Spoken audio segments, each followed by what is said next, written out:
আসসালামু আলাইকুম। আজকে আপনাদের সাথে একটি গুরুত্বপূর্ণ বিষয় নিয়ে কথা বলতে যাচ্ছি। বিষয়টি হচ্ছে যে obstructive sleep apnoea. Obstructive sleep অ্যাপনিয়ার কথা বলতে গেলে একজন বিখ্যাত ব্যক্তির কথা মনে পড়ে। তিনি হচ্ছেন বাপ্পি লাহিড়ী। ভারতের বিশিষ্ট সঙ্গীত পরিচালক এবং শিল্পী বাপ্পি লাহিড়ী। তিনি কিন্তু এই অবস্ট্রাকটিভ স্লিপ অ্যাপনিয়া রোগে মারা গেছেন। অর্থাৎ তিনি ঘুমের মধ্যে মারা যান। এখন এই যে অবস্ট্রাকটিভ স্লিপ অ্যাপনিয়া, এটা আসলে কি? এই অবস্ট্রাকটিভ স্লিপ অ্যাপনিয়া মূলত হচ্ছে যে ঘুমের মধ্যে যদি সম্পূর্ণভাবে বা আংশিকভাবে যদি আমাদের শ্বাসনালীটা বন্ধ হয়ে যায়, তাহলে কি হয়?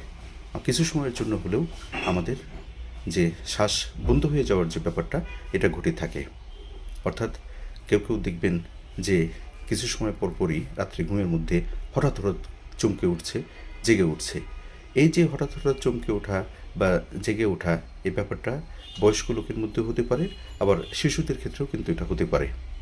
এখন এই যে অবস্ট্রাকটিভ স্লিপ অ্যাপনিয়া, এটা কি কি কারণে হয়? এর প্রধান যে কারণ সেটা হচ্ছে কেউ যদি অতিরিক্ত মোটাসোটা হয়ে যায়, ওবেসিটি যাকে বলে, তারপরে কারো যদি নাকের হাড় বেঁকে যায়, হ্যাঁ, এগুলো কিন্তু প্রধান প্রধান সমস্যা। তারপরে অ্যাডিনয়েডের সমস্যা, টনসিল যদি বড় হয়ে যায়, এগুলোর সমস্যা। এগুলোর কারণে কিন্তু এই যে অবস্ট্রাকটিভ স্লিপ অ্যাপনিয়া, এই ব্যাপারটা ঘটে থাকে।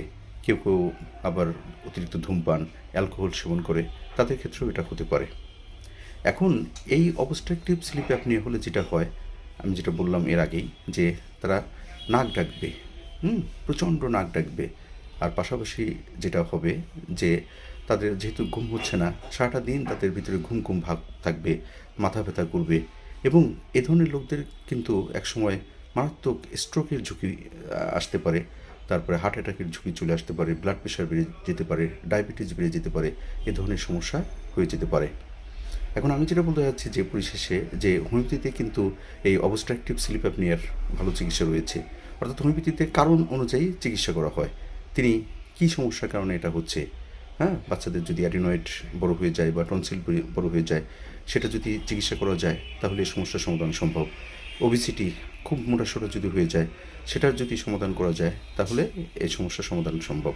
পাশাপাশি যাদের ডিএনএস, নাকের হাড় বেঁকে যাওয়া বা অন্যান্য যে কারণেই হোক না কেন, সেই কারণটা উদ্ঘাটন করে যদি হোমিওপ্যাথিক চিকিৎসা করা হয়, তাহলে এই অবস্ট্রাকটিভ স্লিপ অ্যাপনিয়ার মতো মারাত্মক সমস্যা থেকেও কিন্তু একজন মানুষকে দূর করা সম্ভব এবং হোমিওপ্যাথিতে এ ধরনের চিকিৎসা সম্ভব। সবাইকে অসংখ্য ধন্যবাদ।